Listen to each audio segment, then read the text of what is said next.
네, 오늘 뭐 주말에 다들 바쁘신데도 불구하고 우리 이렇게 우리 줌으로 개최하는 포럼에 참여해 주신 여러분 감사드립니다.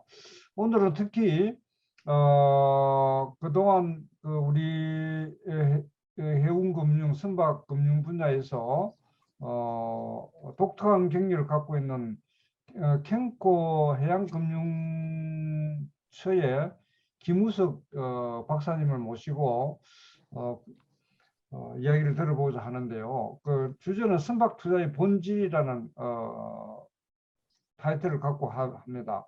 근데 이 김우석 박사 경우는 우리 한국해양대학 항해 쪽에서 공부를 하시고 또 승선을 하고 또 영국에 가서 우리 널리 알려져 있는 지금 이름 바뀌었지만 카스 비즈니스 스쿨에서 해운금융 전공으로 석사를 하시고 또 그 이후에 또 우리 한국 선박금융에서 또 실제 선박펀드 초창기 그 펀드 구조를 만들고 또 했던 그런 경험과 그다음에 일본 SMBC에 또 근무한 경력 그러고 이제 선박 지금 우리 캠코에서 근무를 하고 있는 이런 많은 경험 갖고 있는 그런 어떤 그리고 또 실제 승선을 해본 그런 어떤 경력도 있는 그런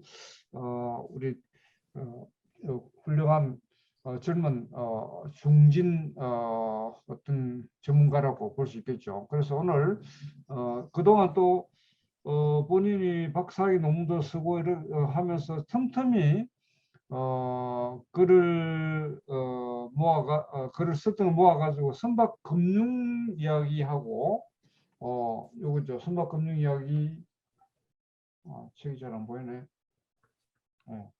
선박 금융 이야기하고 선박 투자 이야기 이 두 권이 최근 책자로 나왔습니다. 그래서 아마 오늘도 이런 책자에 언급했던 내용을 중심으로 그 선박 투자의 본질에 대해서 말씀을 주실 거로 생각합니다. 그래서 우리가 이 발표 이후에는 특별하게 누가 지정을 하지 않아도 다들 이게 들어오신 분들은 많은 경우에 전문적 지식 갖고 계시니까 김우석 박사의 발표에 대해서 자유롭게 토론을 그렇게 해서 1시간 내요 가능하면 끝내도록 하겠습니다. 우리 김우석 박사님 한 30분 드릴까 안 그러면 한 40분 드릴까 뭐 적당하게 발표하시면 되겠습니다. 예, 이게 좀 그러면 길어질 것 같습니다. 그래요. 그럼 예. 그래 하시도 좋습니다. 예. 예, 그럼 발표 시작하시죠. 예. 예. 저 주말인데도 이렇게 시간 내주셔가지고 너무 감사드리고요. 오늘 제가 이제 발표할 주제는 선박 투자의 본질인데 이거는 제가 이제 한 20여 년 이쪽 마켓에 있으면서 이제 느낀 거를 좀 말씀을 좀 드리고 싶습니다. 그런데 이거는 이제 제 개인적인 의견이고요. 그래서 생각이 다르시면은 그냥 저놈은 저렇게 생각하나 보다 이렇게 생각해 주시고 관용의 마음으로 좀 들어주셨으면 좋겠습니다. 그러면 이제 시작하겠습니다. 잠시만요. 이제 먼저 그 결론을 제가 먼저 좀 보여드리겠는데요.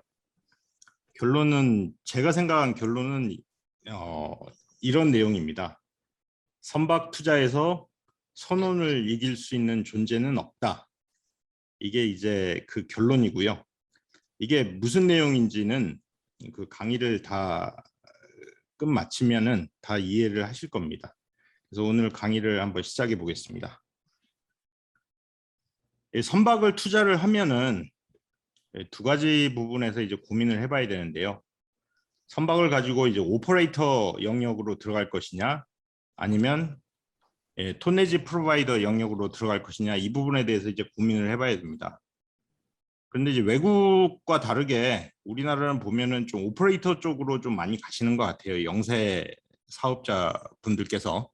그리고 선박을 사서 이제 오퍼레이터 역할을 좀 수행을 하려고 하시는데, 제가 이렇게 쭉 지켜보니까 이 오퍼레이터 부분이 그렇게 녹록지가 않아요. 왜 그러면 경쟁력을 갖추기 위해서는 인프라가 갖춰져야 되고 사람이 많아야 되고, 그리고 여기는 리스크가 너무 큽니다.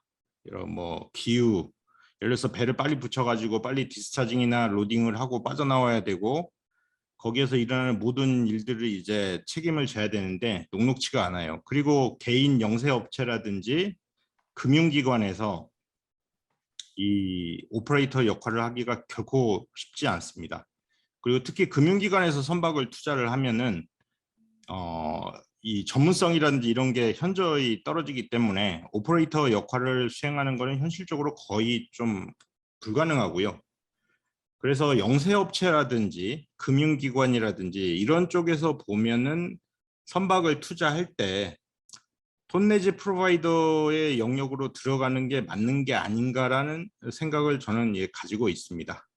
그래서 오늘은 이 오퍼레이터 부분에 대해서 말씀을 안 드릴 거고요. 이 톤내지 프로바이더 역할에 대해서 이제 말씀을 드리도록 하겠습니다. 그래서 오늘 부분은 제가 생각하는 부분은 금융기관이라든지 개인이라든지 영세업자가 선박에 투자를 한다고 하면은 이 톤내지 프로바이더 영역으로 들어가야 된다라는 게 일단 첫 번째 드리고 싶은 말씀이고요. 그래서 톤내지 프로바이더에 대해서 이제 영역에 대해서 이제 말씀을 드리겠습니다. 아파트라든지 상선이라든지 똑같이 이 아파트를 살려고 해도 상선을 살려고 해도 결국은 돈입니다. 돈이 있어야 되죠. 돈이 있어야 되는데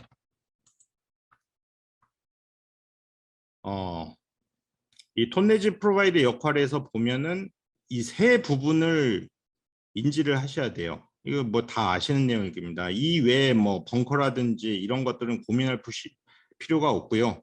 톤내지 프로바이더라고 하면은 결국은 이 세 요소를 가지고 이제 들어가야 됩니다.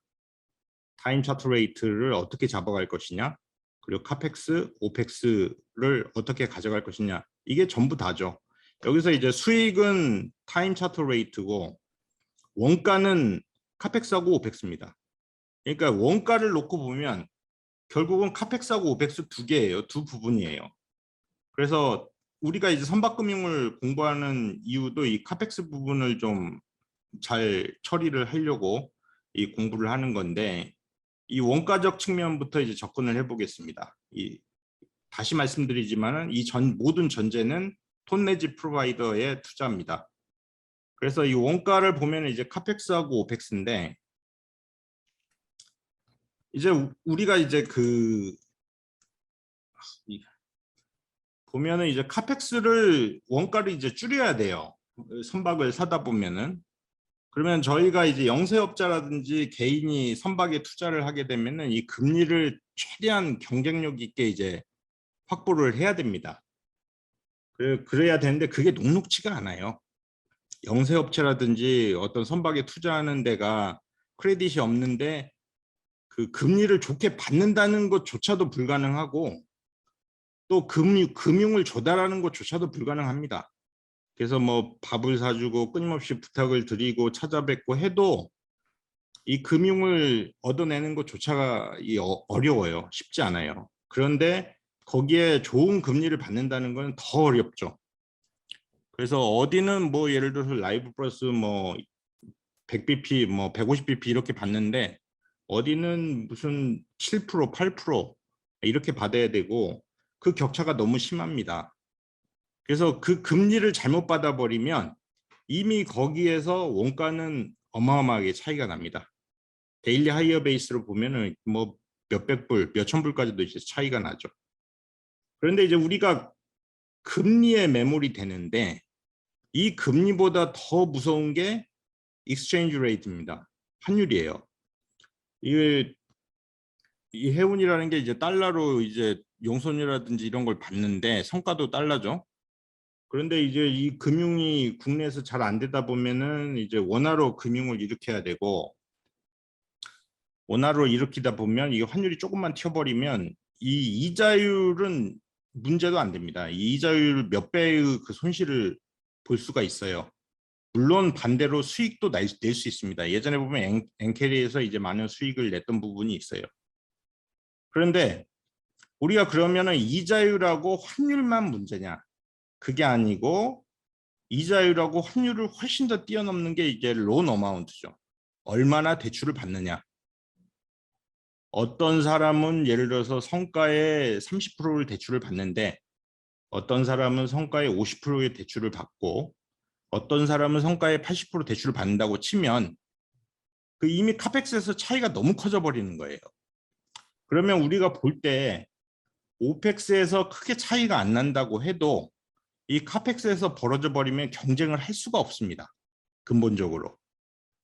그런데 그러면 이 세 개를 경쟁력 있게 가져가면 답이 나오느냐? 그것도 아닙니다. 이거를 또 뛰어넘는 게 있어요. 그게 뭐냐면 성과입니다. 예를 들어서 똑같은 5살짜리 핸디를 사는데 어떤 거는 1,000만 불일 때 배를 샀어요. 근데 어떤 거는 5천만 불일 때 배를 샀어요.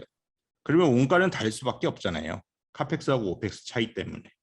그렇기 때문에 내가 예를 들어서 대출을 50%만 받는다고 가정을 해도 어떤 건 1,000만 불일 때 50%면 500만 불입니다. 그 500만 불 원가 계산해 보면 얼마 안 되죠. 그런데 5천만 불일 때 50%면은 2,500만 불이잖아요. 그럼 론 어마운트가 2,500만 불이 되면은 이제 원가가 너무 벌어져 버리는 거죠. 그래서 그러면 해결 방안이 뭐냐? 이게 투자를 하는데 이 신용도가 안 되는, 신용도가 현저히 떨어지는, 신용이 없는 기업이라든지 투자자가 이 배를 투자를 한다고 했을 때 그러면 어떻게 해결을 해야 되냐? 간단합니다. 카펙스를 없애버리면 돼요. 그거를 답도 안 나오는데 쫓아다니면서 금융을 일으키려고 발버둥 치고 이렇게 뭐 접대를 하고 뭐 이렇게 해가지고 금리 뭐 몇 푼 받는다고 한들 이게 답도 안 나옵니다. 그러면은 가장 깔끔한 거는 그냥 카펙스를 없애면 돼요. 그러면 또 일부에서는 그 무슨 말도 안 되는 소리냐 이렇게 하실 건데요. 이 얘기를 좀 들어보세요. 제가 이렇게 마켓에서 경험을 하다 보니까 이제 우리가 수익 그 원가적 관점에서 보면 말씀드린 대로 이제 카펙스하고 오펙스 두 개가 있잖아요. 그런데 오펙스는 엇비슷하다고 가정을 하고 이 카펙스에서 이제 계속 차이가 나는데 그 카펙스를 뛰어넘는 게 첫째는 성과예요. 배를 언제 사느냐. 배를 1,000만 불일 때 사느냐 5천만 불일 때 사느냐. 그리고 대출을 얼마를 받느냐. 근데 신생업체가 대출을 받기가 어렵죠. 금리도 높고. 그러면 카펙스를 없애면 됩니다. 물론 그게 이제 말이 안 된다 뭐 이렇게 말씀을 하실 수도 있어요. 근데 제가 이렇게 쭉 마켓에서 경험을 해보니까 어떠냐면 여기 보시면 이제 계속 이 shipping is a cyclical industry라고 업앤다운이 끊임없이 일어납니다. 근데 저점이 항상 생겨요. 저점이 항상 생기고 이 저점을 국내 기업들이 잘 버티질 못해요. 보면은 대부분 이 꼬꾸라질 때 다 무너져 버리고요. 그리고 간혹 국내 기업 중에 기가 막히게 역행적 투자를 하시는 분들이 있어요. 그래가지고 이렇게 떨어졌는데도 떨어진 다음에 이때 들어가신 분들도 꽤 존재합니다. 근데 그분들도 이게 더 또 추락해 버리면 버티질 못해요. 근데 이 버티지 못할 때 그러면은 어떻게 되느냐? 유동성 위기가 와가지고 그 배를 처분을 하십니다. 처분을 하시는데 예, 금융이 이제 저희가 이제 금융을 해드렸기 때문에 그 내용을 좀 알 수 있었는데 이 배를 처분하는데 이 배를 누가 사가느냐? 그리스 애들이 사가요. 기가 막히죠. 뭐 핸디 예를 들어서 뭐 5천만 불, 4천만 불 이럴 때 국내 기업들이 사갖고 영업을 들어갔는데 그게 이제 마켓이 꼬꾸라지면서 전부 다 작살이 나고요. 그리고 한 2,000, 2,500 뭐 이때쯤 이제 사서 들어가셨던 분들도 BDI 283까지 떨어져 버리니까 버티질 못하세요. 그래서 그 배를 1,000만 불에 이제 처분을 합니다. 1,000만 불 때에. 그러면 그 배를 누가 사가느냐? 그리스 애들이 사가요. 그래서 제가 그때 느낀 게 뭐냐면 그리스 애들 역시 뭐 말로 그렇게 숱하게 들었는데 정말 잘하는구나 이런 생각을 제가 하긴 했는데 그럼 우리하고 차이가 뭐냐 거기에 대해서 좀 고민을 해봤습니다. 그리스 애들이 1,000만 불의 배를 사가는데 그 사간 배의 금융은 50%가 채 안 돼요. 그러면은 제가 말씀드리고 싶은 거는 카펙스하고 오펙스 차이에서 그 낮은 수치를 가지고 마켓에서 덤비는데 누가 이길 수 있겠느냐 이런 얘기를 좀 드리고 싶습니다. 그런 그리스나 일본 애들을 이기려면 일본은 또 어떠냐면 제가 이제 SMBC 있을 때 일본의 그 중견 톤내지 프로바이더하고 금융을 해봤는데 60% 이상을 금융을 안 일으킵니다. 이건 팩트예요. 그런데 그 카펙스를 성과의 60% 언더로 가져가는 그들하고 과연 우리가 싸워서 이길 수 있느냐, 경쟁에서 이길 수 있느냐 이 부분은 굉장히 고민을 해봐야 됩니다. 국내 업체들이 성과의 80%, 90%씩 금융을 일으키면 그게 이런 시장에서 살아남을 수가 있겠습니까? 이거는 너무 자명해요. 그러면은 결국은 카펙스를 없애야 돼요. 그러면 또 일부에서 말도 안 되는 소리라고 하겠죠. 제 얘기는 카펙스에 더 무서운 게 뭐냐면 성과잖아요. 성과. 성과가 바닥일 때 그 배를 사서 카펙스를 없애면은 불황기를 버틸 수가 있습니다.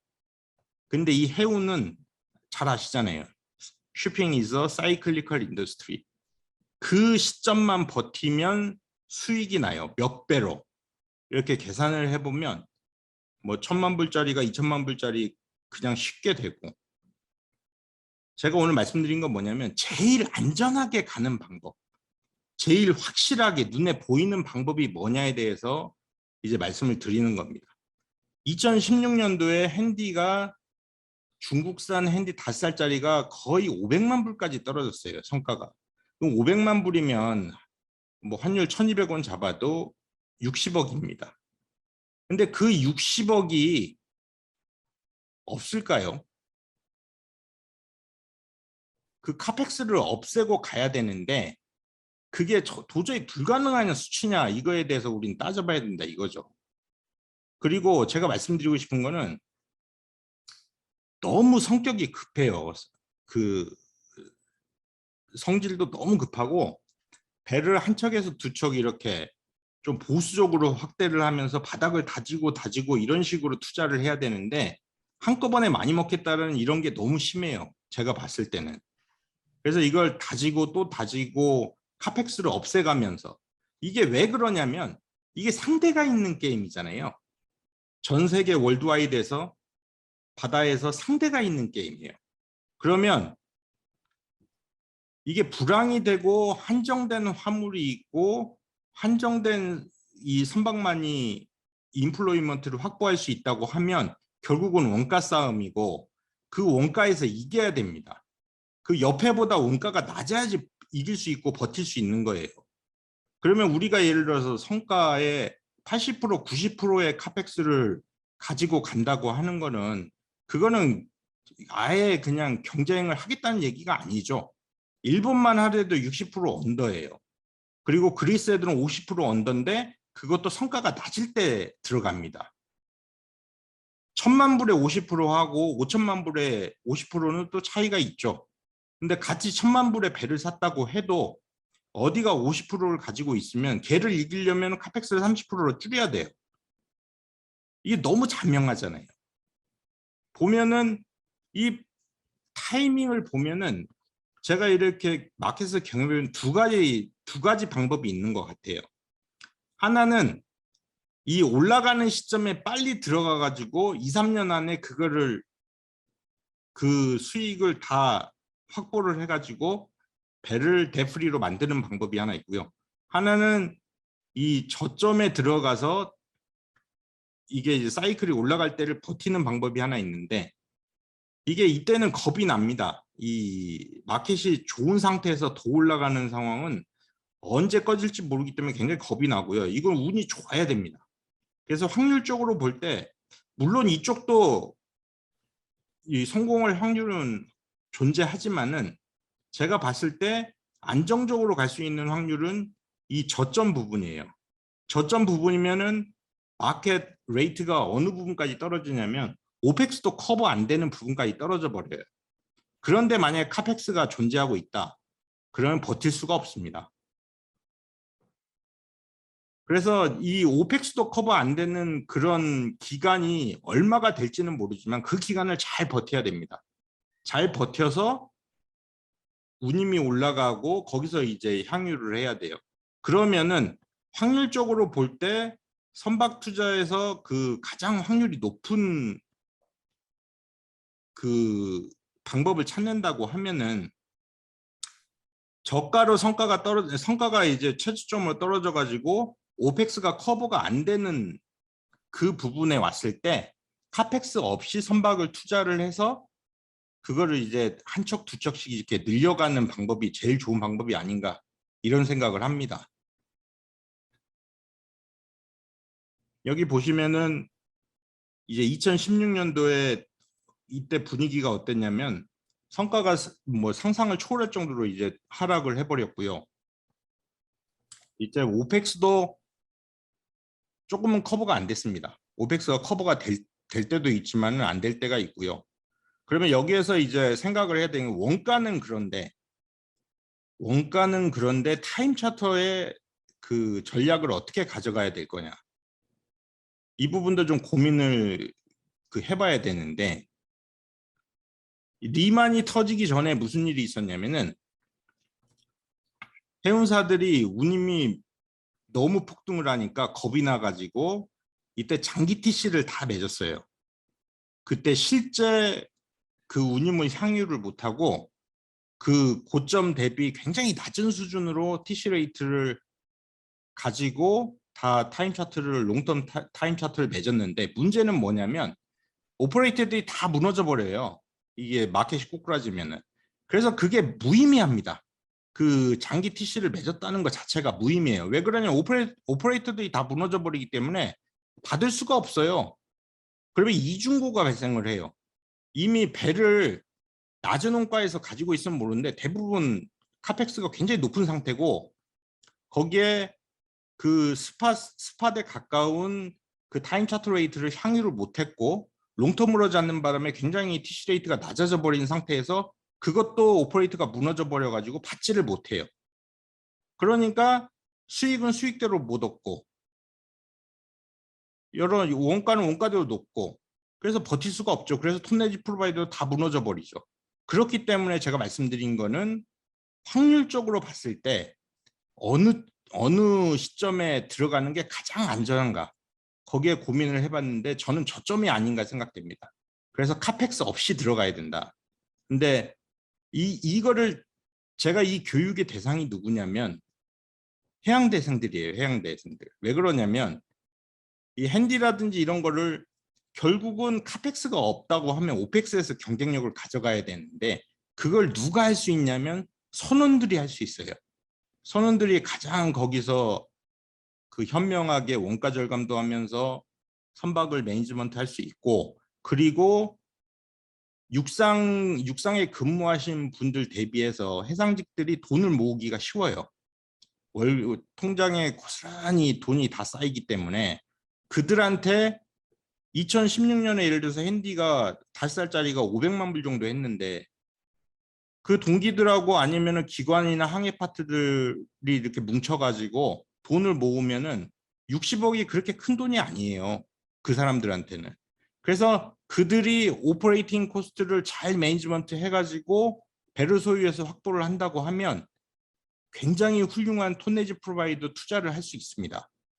그렇기 때문에 제가 이제 그 선원이 제일 투자하기가 쉽다라고 말씀을 드린 거고 이게 2016년 같은 상황이 벌어지면은 카펙스는 아예 커버가 안 되고 오펙스도 약간 부족할 만큼의 그런 마켓 레이트가 나와요.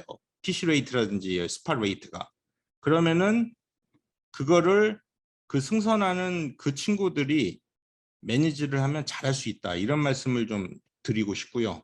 그러면 벌크만 해당이 되느냐? 그건 아니고요. 이게 컨테이너도 똑같습니다. 컨테이너도 2017년에 말도 안 되는 수치까지 떨어져 버렸죠. 컨테이너가 2017년도에 6,500TU가 한 1,000만 불 수준까지 떨어졌어요. 그리고 8,600TU가 2천만 불 초반대까지 이제 떨어졌죠. 그때 만약에 그 배를 샀다고 하면은 지금 1,300만 불에 팔리고 있으니까 어마어마한 이 아세 플레이를 할 수 있고 수익을 건질 수 있었죠. 그런데 여기도 마찬가지로 마켓이 꼬꾸라져 버리면 결국은 오퍼레이팅 코스트에서 약간의 수익만 남아요. 그런데 그거를 배를 잘못 사고 카펙스를 높게 가져가면 답을 찾을 수가 없습니다. 경쟁을 할 수가 없어요. 마켓에서. 그렇기 때문에 제가 말씀드린 거는 우리가 사이클을 잘 잡을 수가 없어요. 사이클이 이렇게 올라가는 거를 잡는다? 그거는 신의 영역이라고 저는 좀 생각을 하고요. 근데 저점은 알아요. 저점은 알고 저점때 투자를 해야 된다는 것도 우리는 수업을 통해든 뭐 책을 봐서든 알고 있습니다. 근데 저점에는 이제 공포에 휩싸여 가지고 아무도 들어가질 못해요. 배를 살 수도 없고. 그렇기 때문에 그때 들어가야 되는데 그리스는 들어간다 이거죠. 근데 국내 업체도 그때 들어가야 되는데 그러면 어떻게 들어가야 되냐? 배를 싸게 살 수 있을 때 들어가야 됩니다. 들어가야 되는데 카펙스를 최대한 줄여야 돼요. 그래서 그 마켓에서 살아남을 수 있을 정도의 카펙스만 가져가야 돼요. 다시 말씀드리지만 상대가 있는 게임이에요. 똑같아요. 배를 싸게 사야 되고 카펙스를 줄여야 돼요. 똑같이 1,000만 불에 배를 샀다고 하면 제가 카펙스 예를 들어서 론을 50%를 가져갔다. 그러면 우리는 40%를 가져가야 되고 옆에서 30% 론을 땡겼다. 그러면 우리는 20%를 땡겨야 돼요. 그래야지 살아남을 수 있는 거예요. 결국은 카펙스를 줄이든지 없애든지 해야 돼요.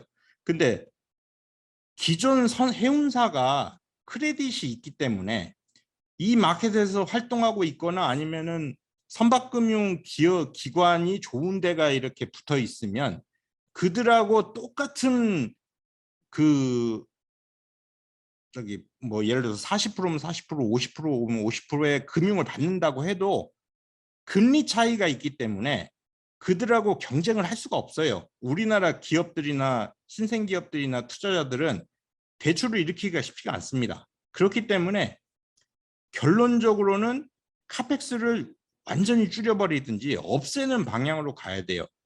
그러면은 이제 기업가들이 그게 무슨 그렇게 해가지고 언제 배 사고 언제 뭐 투자하고 이렇게 얘기하는데 제가 볼 때는 이거 무너지고 없어지느니 저도 이제 예전에 해운사에 근무했었고 배를 뭐 열 몇 척까지 늘려봤습니다.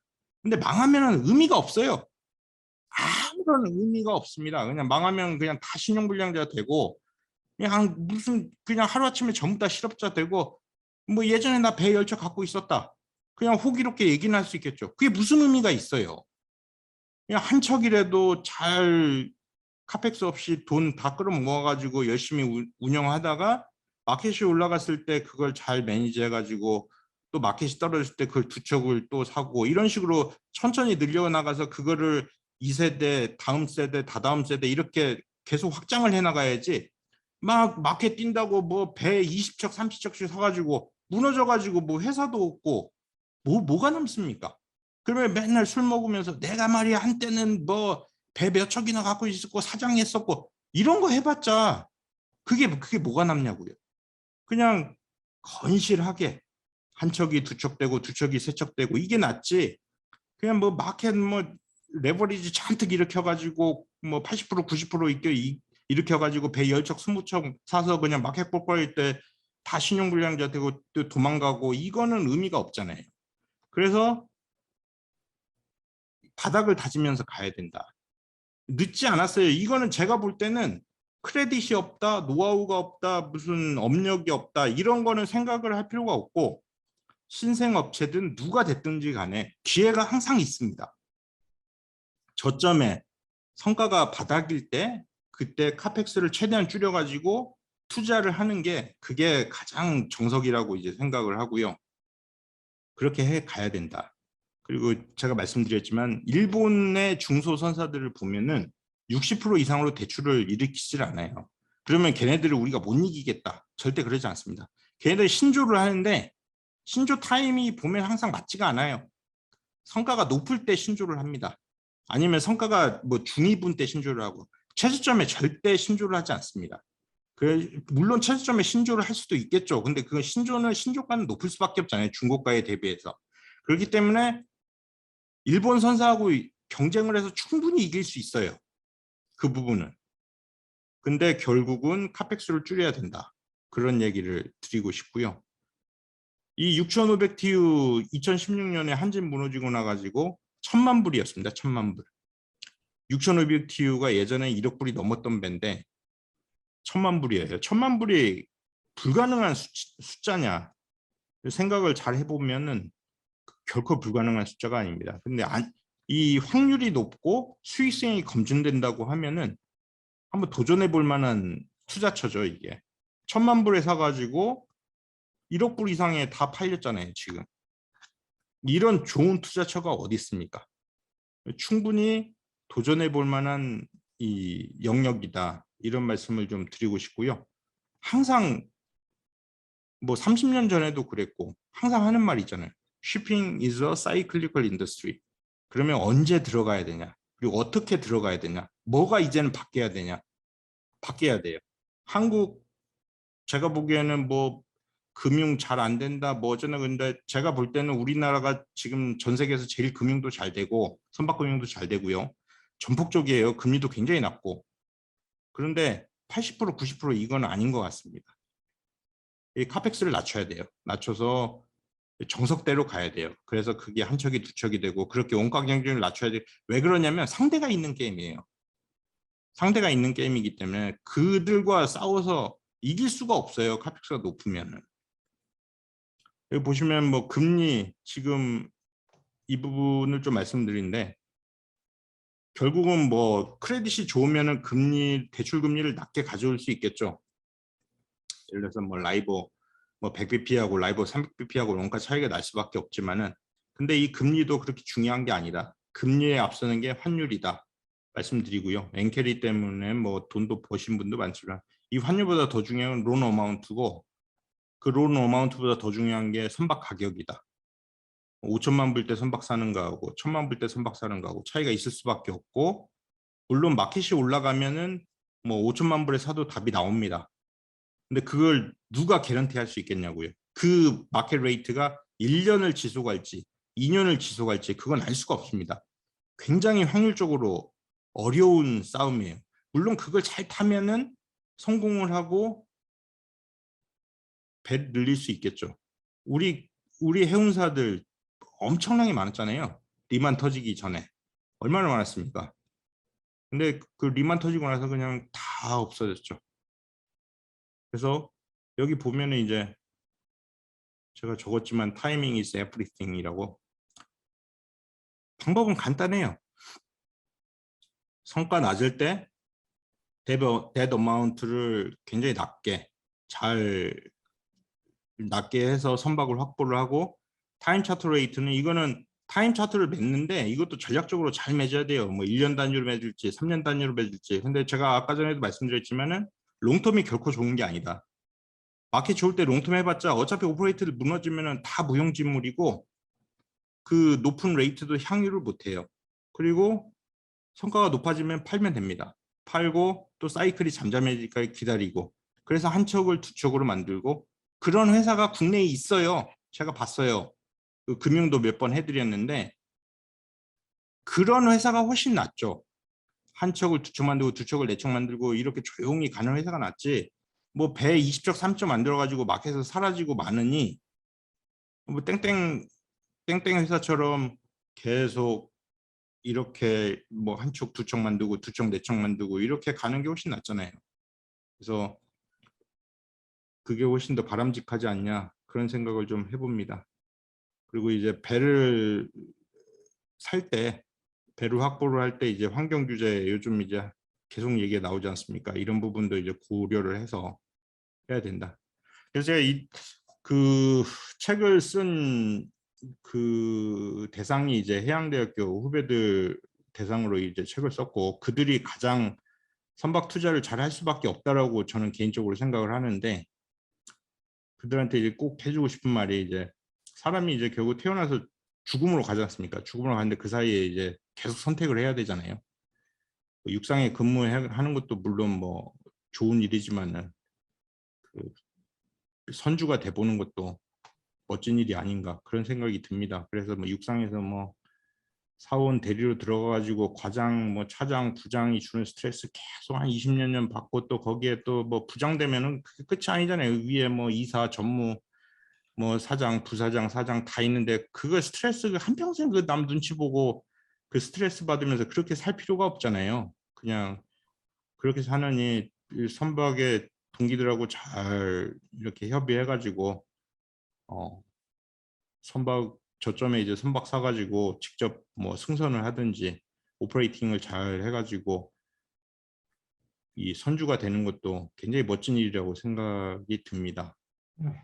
그래서 제가 처음 서두에 말씀드렸지만은 선박 투자에서 선원을 이길 수 있는 존재는 없다라고 저는 이제 생각을 합니다. 감사합니다. 예, 수고했습니다. 오늘 우리 김우석 팀장의 발표는 어떻게 보면은 우리가 그 선주가 되는 데 있어서 어느 길로 갈 것인가. 그래서 그 중에서 이제 토니지 프로바이더 쪽에서 관심을 갖고, 그러면 어떻게 하면은 그런 또 이 선박을 확보하는데 좋은 전략을 구성할 수 있느냐 하는 것은 결국은 이제 자본 지출, 그나 카펙스를 어떻게 보면 최소화하고, 아니면 어떤 거의 카펙스 부담을 갖지 않는 그런 어떤 접근을 통해서 선주가 되는 것이 필요하다 이런 이야기 하면서, 또 실제 경험으로 봤을 때 그리스 선주나 일본의 선주들은 선박 구매할 때에 어떻게 보면은 그 은행권으로 대출은 한 절반 수준으로 하고, 나머지는 아마 그러려면은 에쿠티를 하지 않나 하는 생각 듭니다. 그렇게 해서 선박을 확보하고 선주가 되는 그런 어떤 길이 있는데, 그러면 우리는 어떻게 할 것인가. 우리나라는 그동안 뭐 여러 가지 여러 가지 길이 있었고, 또 우리 해운 쪽에서 여러 어려움 점도 있었고 한데, 앞으로 또 우리 그 후배들이 선조가 되는 길에 있어서는 어떤 그런 어떤 보면 길을 제시하고 한 그런 그 말씀을 해주셨습니다. 그래서 오늘 들어오신 분 중에서 그 혹시 제가 지명하지 않더라도 오늘 김우석 박사 발표 내용에 대해서 말씀 주실 분 한 3명 정도 저희들이 뭐 하고 또 자유롭게 토론하면 좋겠는데, 우선 어느 부분도 좀 해주시겠습니까? 제가 잠깐 뭐, 예. 뭐 임 교수님. 일반적인 얘기긴 하지만 우리 김 박사님 그 말씀도 잘 들었고, 뭐 굉장히 필요한 얘기인 것 같고 지당한 말씀인 것 같습니다. 근데 이제 제가 생각하기에 지금 이제 그리스나 이제 우리나라하고 이제 그런 차이가, 이제 그리스 같은 경우는 이제 그런 뭐 선박 투자나 이런 부분은 굉장히 이제 경험이 많고, 이제 사실 그 사람들은 그런 부분에서 경험뿐만 아니라 뭐 우리가 그리스가 보면 교육이라든지 이런 걸 통해서 어떤 그 선박에 대한 부분에 그 굉장히 지식이라든지 이런 부분들이 굉장히 축적이 돼 있고 그런 것 같아요. 근데 이제 저희는 조금 그 뭐 해운사들 말고 아까 말씀하신 대로 토네이저 프로바이더 이런 쪽에 그 투자가 좀 없는 거는 이 일반적으로 우리나라에서는 선박을 그러니까 해운에 관련된 투자, 선박 투자를 상당히 좀 리스크한 그러한 걸로 이제 보고 있는 것 같아요. 그동안에 사실 뭐 해운사들이 상당 부분 또 뭐 많이 이제 뱅크럽도 되고 뭐 이런 부분도 있고 이제 그런 이제 그 경험이 일반적으로 우리나라에서 선박 투자가 상당히 좀 위험하다 이렇게 이제 보기 때문에 이제 그런 그 토네이즈 프로바이더의 그런 그 존재가 좀 생성되기가 좀 어렵지 않나 이런 생각이 들어서 이것이 뭐 갑자기 어떤 우리가 이런 부분이 갑자기 이렇게 또 선박 투자에 대해서 그 사람들이 관심을 갖게 되는 거는 조금 어려울 것 같고 어차피 이제 조금 이렇게 그 나름대로 단계를 밟아서 이제 어떤 그 선박 투자에 대한 관심이 이제 늘어나야 되는데 그러기 위해서는 일단 선박 투자가 어떤 수익성이 있다, 안정적이다라고 하는 것들이 어떤 기가 일단은 형성이 돼야 된다. 이게 그런 것이 필요하다 생각이 되고 그러기 위해서 일단 지금 기존에 그 선박 투자를 하고 있는 뭐 우리 선박 펀드 회사라든지 아니면 앞으로 이제 뭐 해진공에서 어떤 뭐 그 토네이즈 프로바이더의 역할을 한다라고 하는 그런 이제 뭐 계획도 갖고 있는 것 같고 아니면 뭐 캠코나 이런 쪽에서도 이제 그런 역할을 하고 있는데 이런 쪽에서 일단은 선박 투자를 하니 뭐 상당히 안정적이면서 수익률이 높다라고 하는 그런 것들이 좀 일단 일반적으로 우리 국내에 좀 그런 부분이 이제 좀 깔려야 되는 거 아니냐. 그렇게 되면 저희는 자연스럽게 아마 개인 뭐 일반적인 아까 이제 해양대 말씀하셨지만 이제 개인들 그런 부분에 관심이 있고 이런 이제 쪽에서의 어떤 선박 투자도 많이 늘어나지 않을까 이런 생각 들고 아까 이제 해양대 출신들 이제 선원 이제 그러니까 배를 잘 알고 있는 이제 해양대 사람들이 이제 이런 쪽에 좀 리더가 돼서 좀 그 활성화를 시키면 좋겠다라고 하는 부분도 충분히 이제 그런 부분에 공감을 하는데 그러기 위해서 내가 보면 해양대에서 배를 아는 사람들 그러니까 뭐 배를 타거나 배를 아는 사람들이 그냥 배만 알아 갖고 될 수는 없는 것 같고 해양금융대학원에서 공부도 좀 열심히 해서 이런 쪽에 같이 그래야지 어떤 뭐 선박 투자를 할 수 있지 않겠는가. 그래서 제 생각에는 해양금융대학원이 굉장히 필요한 부분이 그런 배를 아는 사람들이 좀 와서 해양금융을 공부를 해야 되는데 이제 그런 부분이 좀 약간 뭐 그렇게 하는 사람들도 많이 있는데 좀 아쉽지 않나 이런 생각이 듭니다. 네, 이상입니다. 예, 좋은 말씀 감사합니다. 그리고 제가 그 부분도 좀 아쉬운데요. 그 보면은 저희 때도 그랬고 저희 선배님 때도 그랬고 배 타셔갖고 고생해서 번 돈 가지고 꼭 답안 나오는 사업을 하세요. 뭐 노래방을 한다든지 통닭집을 한다든지 뭐 PC방을 한다든지 해가지고 그냥 쫄딱 또 말아 드시고 또 배 타러 가시고 매 이런 악순환이 계속 반복되는데 왜 그런 걸 하시는지 모르겠어요. 그런 거보다는 이제 훨씬 잘 아는 이런 선박 쪽에 투자를 하면은 확률적으로 훨씬 높지 않을까 그런 생각도 좀 해봤습니다. 네. 예.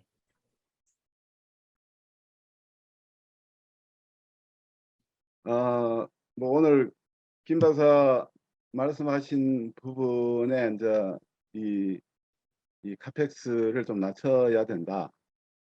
그래야 뭐 경쟁력이 되고 또 경기 순환이라는 것이 뭐 전통적으로 보면은 역사적으로 뭐 한 7, 8년에 한 번은 저점이 온다고 그래요. 그래서 선박을 투자를 해서 통계적으로 7, 8년 안에는 저점이 오니까 저점을 어떻게 잘 보내야 기업의 생존의 문제라서 그 저점을 잘 보내기 위해서는 오펙스보다는 카펙스 또 카펙스보다는 배를 조금 싸게 구입을 해서 제일 좋은 게 그거죠. 저점에서 배를 취득을 하고 또 카펙스를 좀 경쟁력 있게 50%나 60% 그렇게 해서 또 그렇게 한다면은 또 금리도 상당히 좀 낮출 수가 있겠죠. 지금 제가 좀 걱정하는 부분이 그거예요. 지금 이제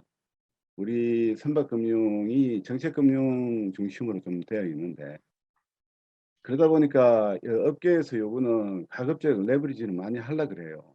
90%. 지금 뭐 사실 우리나라의 그 선박금융 시장의 출발점이 되는 계획조선이 10% 자산 비율이거든요. 그래서 그런 DNA가 계속해서 살아있다 보니 결국은 뭐 선순위 60%뭐 50% 이렇게 하고 최근에 선순위 40%까지 내려간 적 있죠.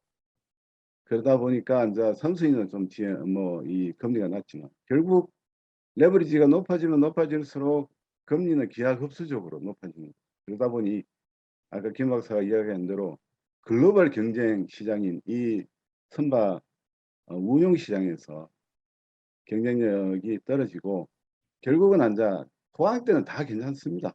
다 괜찮은데 결국은 이제 저점의 시간을 어떻게 잘 견디느냐. 그래서 제가 지난번 박사 학위를 하면서 저 우리 존경하는 이 교수님 지도 편들 하에서 또 이재민 교수님이 위원장이 하셨지만 결국 그 내용을 보니까 저점 중에도 투자를 합니다. 하는데 선박 금융을 조금 어렵게 해서 근데 사실 요번에 직전에 이 침체 기간이 너무 길었어요. 그때 투자를 하면 될 줄 알았는데 될 줄 알았던 많은 오퍼레이터들이 또 저점이 아니라 그 지하도 있고 뭐 지하 2층도 있고 뭐 그러다 보니까 상당히 요번 지난 10년의 침체기는 선박 투자와 또 선박의 오퍼레이션과 선박 금융의 많은 경험이 우리 한국 해운 선박 금융 시장에 누적이 되어 있습니다. 그래서 동의합니다. 그래서 저점을 잘 넘겨야 되는데 다만 이제 이런 거는 있을 수가 있어요. 지금 현재 우리 해운을 하시는 많은 그 사장님들을 보면 잘 압니다. 잘 알고 대부분이 금융과 영업과 또 타이밍과 이런 것들을 잘 해야 되는 것은 아는데 다만 이제 제가 계속 그렇게 레버리지를 낮춰라 해도 또 금융에 있어서 레버리지 효과라는 게 있고 또 텍스 효과라는 게 있어서 기본적으로 이제 이 기업의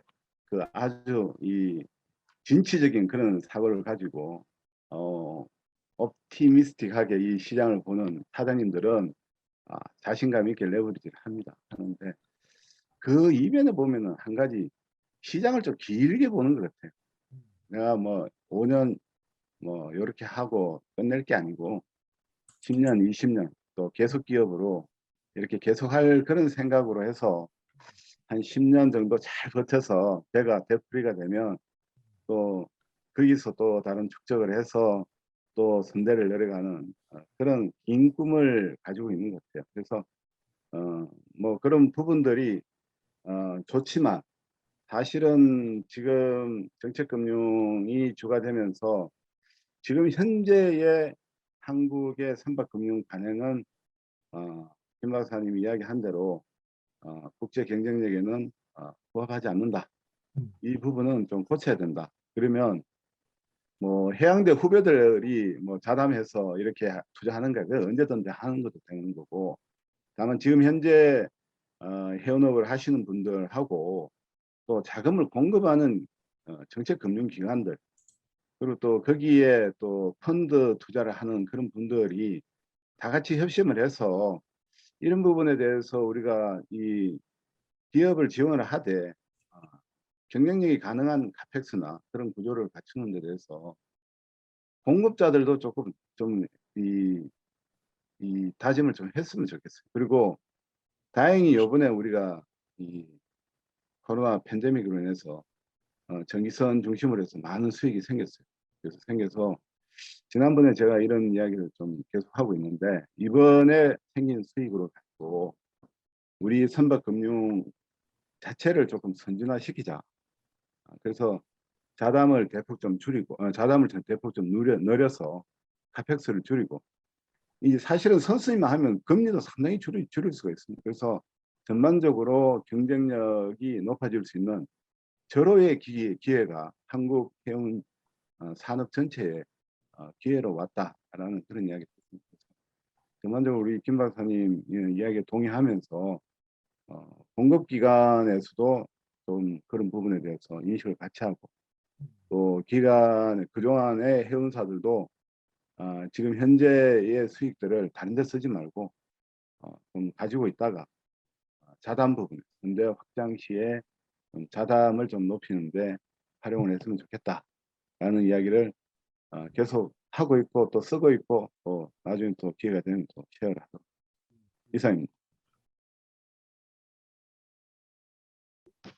김문수 박사 잘 들었고요. 그런 차원으로 유지되기 위해서 저점이나 이런 카펙스를 낮추는 차원으로 했을 때 중요한 것은 그렇게 잡아진 상태에서 그런 그 수익 구조가 그런 오펙스 저점으로까지도 막 발생하고 그러는데 어쨌든 그 차트 관계로 해서 수익 구조가 그러한 저점일 때 올라갈지는 언제일지는 모르지만 언젠가 될 때까지 그러한 부분들을 수익 구조로 유지될 수 있는 그런 차터링 그 관계가 중요한 사항이라고 저는 생각합니다. 그래서 제가 할 영역은 그러한 양질의 투명성이 검증이 되고 그러한 저점 차터리지가 저점임에도 불구하고 양의 그 수익을 구사해왔던 그러한 양질의 차트를 찾으러 지금 싱가포르로 가려고 합니다. 그래서 하여튼 얘기 잘 들었고 가서 그러한 양질의 그 수익 구조를 구사하고 있는 그러한 그 오퍼레이터들을 찾아가도록 오도록 하겠습니다. 저는 네. 여기서 마치고 나가겠습니다. 감사합니다. 수고하세요. 예, 예. 네네.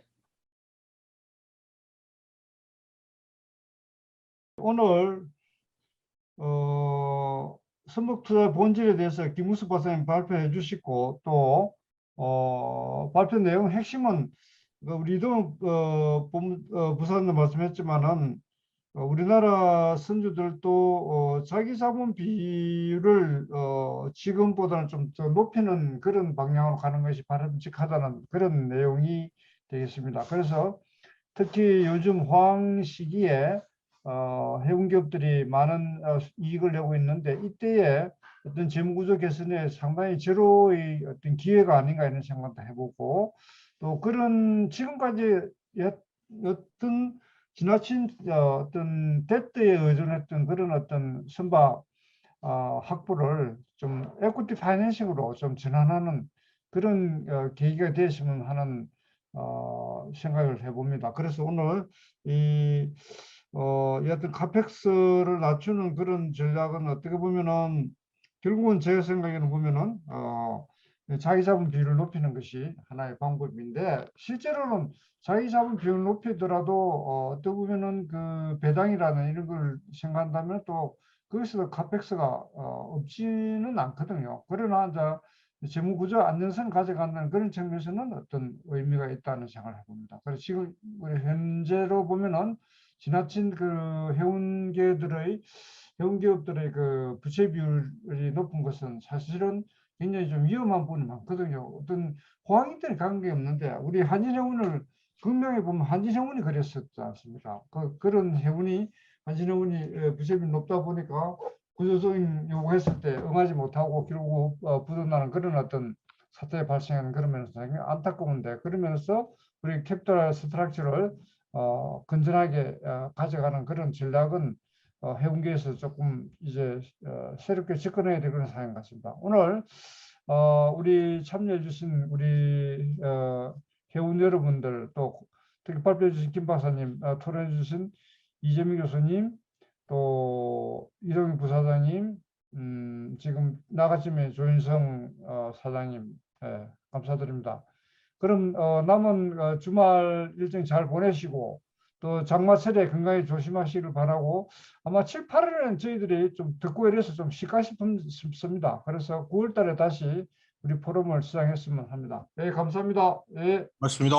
예, 예. 네, 수고하셨습니다. 예, 수고하셨습니다. 예. 수고하셨습니다. 교수님 수고하셨습니다. 박사님 잘 들었어요. 예, 고맙습니다. 들어봅시다. 예.